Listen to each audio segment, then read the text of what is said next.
name is Stephen Watmore, and I'm going to talk about the use of subliminal messaging in targeted advertising that's being used by a lot of the online players, the big ones.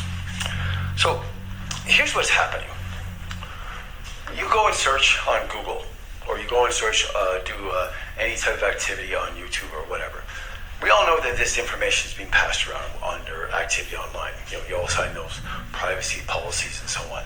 If you read those privacy policies very carefully, basically, they can do anything they want. Like, they have all this data on you, all this information, and they're all sharing it back and forth. So, as an example, use your device, any one of your devices, an iPhone example, and go to Google and search on Samsung phones. Now go to a second device and bring up YouTube. And what you'll notice is very, very quickly, the ads that you're being served on that platform change dynamically based on what you searched on Google. No big deal, right? People know this is happening. Is it fair? Should they be doing this?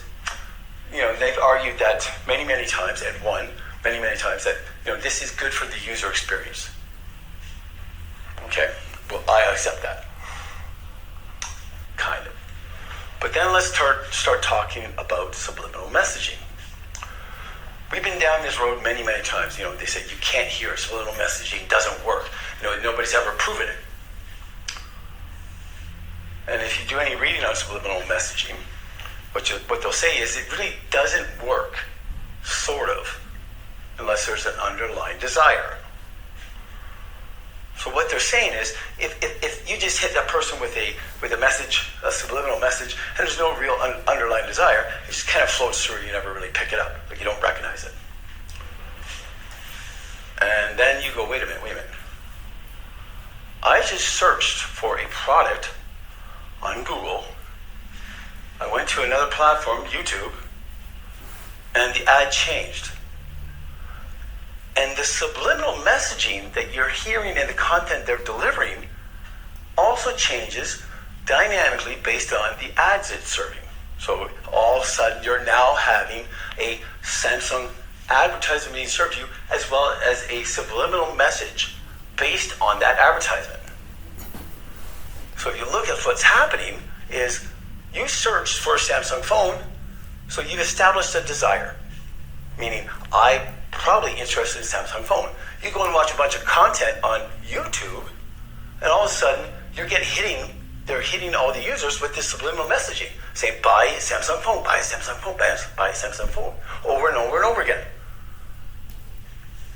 So that's, okay, does it work? Well, if you look at some of the marketing that they use for their ad platform, you're saying our numbers on how effective our ads are sort of statistically significant, higher than every other platform. Thinking about it, wait a minute. These are the same ads that they're serving on other platforms, other channels, but you serve it up on YouTube and all of a sudden the numbers are higher. Why? Is it because their content's so much better? Or is it because they're using a subliminal messaging under the covers?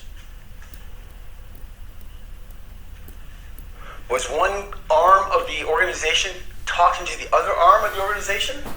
Marketing guys are going, great, this is awesome, we can market this. We can use this to market our platform as a great tool. Unaware that maybe the subliminal messaging was occurring. I don't know.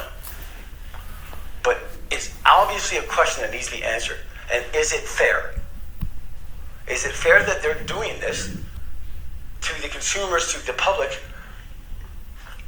and all based on we're trying to improve the user's experience?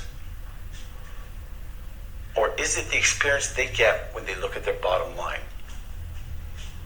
My name is Whatty. Can you hear me?